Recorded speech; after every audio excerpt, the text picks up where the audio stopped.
जीअं त इहा जेका अॼु रैली निकिती आहे पुरअमन तरीक़े सां इहा गुलज़मीर ख़ासकेली ऐं ख़ासकेली बिरादरी जे तरफ़ां हिन में ॿिया ॿियूं बिरादरियूं बि गॾु आहिनि। छोकिरो जेको हितां खां कमाइण लाइ वियो कराची हिकिड़ो पंहिंजे हिसाब सां हुते कमाईंदो उहो बग़ैर कंहिं सबब जे जेको आहे सो न पियो लथे। हाणे सबबु इहो आहे त जेकॾहिं हू किथे कंहिं शइ में घुरिबल आहे या का ॻाल्हि आहे त उनखे ज़ाहिर करणु खपे। असां हीअ पुरअमन रैली इन जे करे कढी आहे त असीं पुरअमन शहरी आहियूं। असांजी खे एतिरो वक़्तु थियो आहे, असांजी बिरादरी असांजा दोस्त असांजा माण्हू हिते रहण वारा आहिनि, कॾहिं बि कंहिं अहिड़ी सरगर्मी उन्हनि जो मुलोस न हू रहिया आहिनि न आहिनि। त हुते हू अॼु न काफ़ी वक़्त खां पोइ हुन कमायो या अचानक जेको आहे सो हुनजो न लभणु ऐं मुसलसल राब्तनि खां पोइ बि जेको आहे सो किथे बि न ज़ाहिर थियणु, उन जे लाइ जेका आहे सा हुनजा वालदेन, हुनजा बिरादरी, हुनजा नंढा बच्चा जेके आहिनि उहो सॼो जहान परेशान आहे।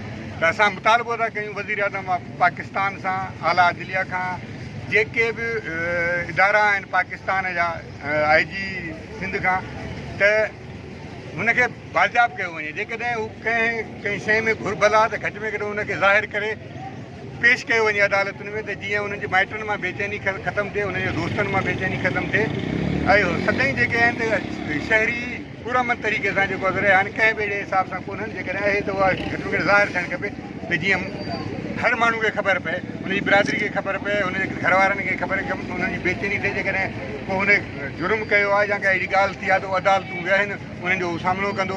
ऐं उन हिसाब सां जेका आहे सा हिकिड़ी मुसलसल या जेका बेचैनी माण्हुनि में वधे पई आहे। जीअं जेकॾहिं हिते हीअ बिरादरी जेका आहे सा हेसि ताईं आई आहे, उहा वधंदी वधंदी जेकॾहिं वरी सॼी सिंध ताईं जेकॾहिं शयूं पहुचंदियूं त उन में असां आला अख़्तियारनि खां, वज़ीर आला सिंध खां, आला अदालतुनि खां, वज़ीर आज़म पाकिस्तान खां, तमामु जेके इदारा आहिनि पाकिस्तान उन खां अपील था कयूं त हुनखे बाज़ियाब करे उन्हनि जो फ़र्ज़ में शामिलु आहे। जेकॾहिं कंहिं बि शइ में हू मुलोस आहे त उनखे आला अदालतुनि में पेश कनि, ताकी जेका हीअ बेचैनी आहे माइटनि में या हुनजा नंढा नंढा ॿार आहिनि मुसलसल 20-25 ॾींहंनि खां जेके आहिनि परेशान आहिनि ऐं हुननि खे को बि पतो कोन पियो पवे, त मुंहिंजो ख़्यालु आहे त पाकिस्तानी शहरी जे हिसाब सां हुनजो असांजो हक़ु आहे त असां इहो मुतालबो था कयूं त हुनखे जेको आहे सो बाज़ियाब कराए हुनखे जेको आहे असांजी जेका आहे मदद कई वञे। महिरबानी।